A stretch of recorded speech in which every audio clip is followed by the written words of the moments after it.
Hello കൂട്ടുകാരെ, എൻ്റെ പേര് അശ്വിൻ. ഞാനിപ്പോൾ ഇന്നിങ്ങനെ ഒരു വീഡിയോ ചെയ്യാൻ ഉദ്ദേശിച്ചത് കാരണം നിങ്ങൾക്ക് ബയോയിൽ നിന്ന് തന്നെ വളരെയധികം വ്യക്തമായി കാണാം.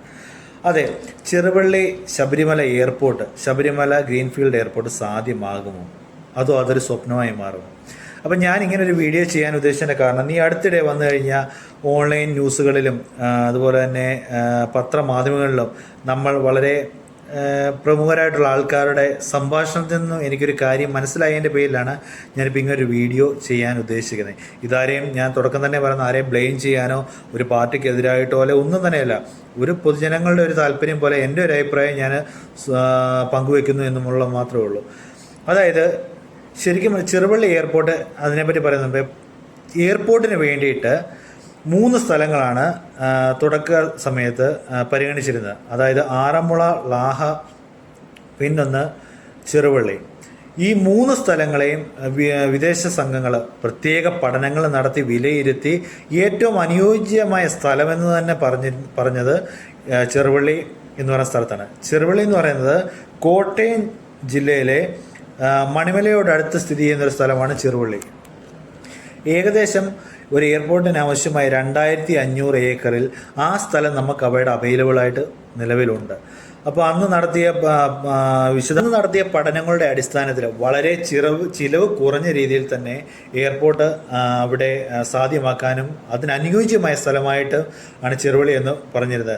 നമുക്കത് ആ സമയങ്ങളുണ്ടായിരുന്ന പത്രമാധ്യമങ്ങളിലും പ്രധാനപ്പെട്ട പത്രമാധ്യമങ്ങളിലും ന്യൂസ് ചാനലുകളിലും എല്ലാം തന്നെ വളരെ വ്യക്തമായിട്ട് പറഞ്ഞു ഈ ശബരിമല എയർപോർട്ടിന് ഏറ്റവും അനുയോജ്യമായ സ്ഥലം ചെറുവള്ളിയിൽ തന്നെയാണ്.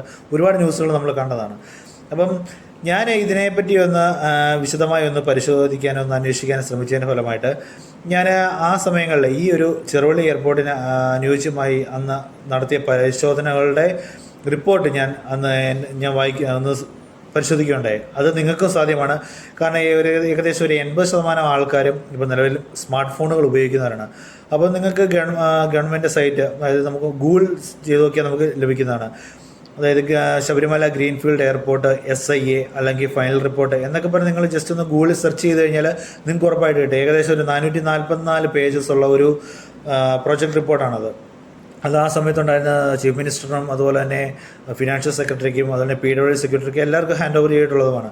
അപ്പോൾ ഞാൻ അതിൻ്റെ അടിസ്ഥാനത്തിൽ ഞാനത് വിശദമായി പരിശോധിക്കുകയുണ്ടായി. അപ്പോൾ അന്ന് അവിടെ നടത്തിയ പരിശോധന അടിസ്ഥാനമായിട്ട് അതിനുള്ള പ്രശ്നങ്ങൾ, പാരിസ്ഥിതിക പ്രശ്നങ്ങൾ, ഡിസഡ്വാൻറ്റേജസ്, സ്ഥലം ഏറ്റെടുക്കൽ പ്രക്രിയ എന്നിവയെല്ലാം കൂടെ കൂട്ടിച്ചേർത്ത് വളരെ നല്ലൊരു ഡീറ്റെയിലായൊരു ഒരു റിപ്പോർട്ടാണ് അന്ന് സമർപ്പിച്ചിരുന്നത്. അത് വെച്ച് ഏറ്റവും നല്ലൊരു അനുയോജ്യമായ സ്ഥലം ചെറുവള്ളി തന്നെയാണെന്നാണ് നമുക്ക് മനസ്സിലാക്കാൻ സാധിക്കുന്നത്.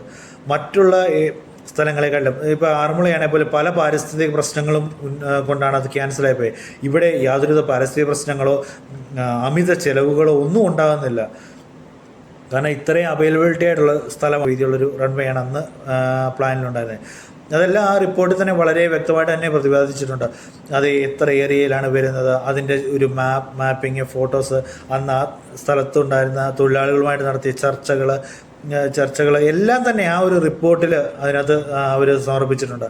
അപ്പം ഞാനിത് പറയാൻ കാരണം മറ്റൊന്നുമല്ല, ഇപ്പം പല ആൾക്കാരുടെ ഒരു സംസാരത്തിൽ നമുക്ക് വ്യക്തമാകുന്നത് പത്തനംതിട്ടയിൽ എയർപോർട്ട് വേണം, പത്തനംതിട്ട എയർപോർട്ടാണ്. പത്തനംതിട്ട ശരിയായ കാര്യമാണ്. പത്തനംതിട്ട വളരെ നല്ലതൊരു എയർപോർട്ട് അത്യാവശ്യം അനിവാര്യമാണ്. കാരണം എന്താണെന്ന് ചോദിച്ചു കഴിഞ്ഞാൽ ഇടുക്കി, കോട്ടയം, പത്തനംതിട്ട ജില്ലയിലുള്ള പ്രവാസികൾ ഒരു എയർപോർട്ടിനെ ആശ്രയിക്കുന്ന ഒന്നെങ്കിൽ തിരുവനന്തപുരം എയർപോർട്ടോ അല്ലെങ്കിൽ കൊച്ചി എയർപോർട്ടുമാണ്. അപ്പോൾ ഏകദേശം ഇതിന് വേണ്ട ഒരു 3-3.5 മണിക്കൂർ യാത്രാ ദൈർഘ്യം തന്നെയുണ്ട്. 2 എയർപോർട്ടിലോട്ട് എത്തണമെങ്കിൽ ഏകദേശം അടുത്തടുത്ത് വരുന്നുണ്ട്. 3-3.5 മണിക്കൂർ ദൈർഘ്യമുണ്ട്, യാത്രാ ദൈർഘ്യം തന്നെയുണ്ട്. അത് പ്രവാസികൾക്ക് വളരെയധികം ബുദ്ധിമുട്ടുള്ള കാര്യമാണ്. ഏകദേശം ഒരു 80% പ്രവാസികൾ ഈ ഒരു ജില്ലയിൽ, പത്തനംതിട്ട, കോട്ടയം, ഇടുക്കി എന്നീ ജില്ലകളിൽ ഒരു 80% ആൾക്കാർ പ്രവാസികളാണ്. അപ്പോൾ അവർക്ക് ആ ഒരു യാത്രാക്ലേശം കുറയ്ക്കാൻ എന്തുകൊണ്ടും അനുയോജ്യമായി പത്തനംതിട്ട ജില്ലയിൽ ഒരു എയർപോർട്ട് അത്യാവശ്യമായ കാര്യമാണ്. അപ്പോൾ ഞാനിത് പറയാം, പത്തനംതിട്ട ജില്ലയിലെ എയർപോർട്ട് അത്യാവശ്യമാണ്. അപ്പം മറ്റ് സ്ഥലങ്ങളിൽ ഇത്രയും പ്രശ്നങ്ങളുള്ളപ്പോൾ ഒരു പ്രശ്നമില്ലാത്ത ചെറുവള്ളിയിൽ എന്തുകൊണ്ടൊരു എയർപോർട്ട് വന്നുകൂടാ? എൻ്റെ ചോദ്യം ഇതാണ്.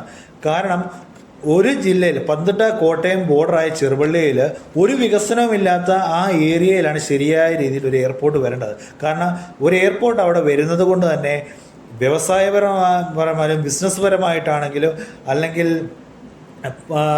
തൊഴിൽപരമായിട്ടാണ് ഒരുപാട് വികസനങ്ങൾ ആ ഒരു ഏരിയയിൽ ഉണ്ടാകാൻ സാധ്യതയുണ്ട്. ഉണ്ടായിരിക്കും. കാരണം എന്തെന്ന് ചോദിച്ചു കഴിഞ്ഞാൽ ഇങ്ങനെ ഒരു വികസനമില്ലാത്തൊരു സ്ഥലത്ത് അവിടെ ഒരു എയർപോർട്ട് വരികയാണെങ്കിൽ അതിൻ്റെ ചുറ്റുപാടുകളും പല വികസനങ്ങളും പല മാറ്റങ്ങളും ഉണ്ടായിരിക്കും. നിലവാരമുള്ള ഗതാഗത സൗകര്യം ലഭ്യമായിരിക്കും, തൊഴിലവസരങ്ങൾ സൃഷ്ടിക്കപ്പെടും, അങ്ങനെ ഒരുപാട് കാരണങ്ങൾ അവിടെ ഉണ്ടാകും. അപ്പോൾ എന്തുകൊണ്ട് ഒരു അനുയോജ്യമായ സ്ഥലമല്ലേ ചെറുവള്ളി എയർപോർട്ട്. ഞാൻ ഇത് എൻ്റെ വീഡിയോ കാണുന്ന പ്രമുഖരായിട്ടുള്ള വ്യക്തികളുണ്ടെങ്കിൽ, പല സ്ഥാനങ്ങൾ വഹിക്കുന്ന ആൾക്കാരുണ്ടെങ്കിൽ, MLA മാർ, MP മാർ ആരെങ്കിലും ഉണ്ടെങ്കിൽ നിങ്ങൾ എയർപോർട്ടിന് വേണ്ടി പരിഗണിക്കുമ്പോൾ ഇതുകൂടെ ഒന്ന് ശ്രദ്ധിക്കുമെന്ന് ഞാൻ പ്രതീക്ഷിക്കുന്നു. കാരണം എന്താണെന്ന് വെച്ച് കഴിഞ്ഞാൽ ഒരു വികസനമില്ലാത്ത സ്ഥലത്താണ് സാർ. ഇപ്പോൾ പത്തനംതിട്ടയാണെങ്കിലും കോട്ടയാണെങ്കിലും അതിൻ്റെ പല വികസനമില്ലാത്തൊരു ഏരിയയാണ് ഈ പറയുന്ന ചെറുവള്ളി എന്ന് പറയുന്നത്.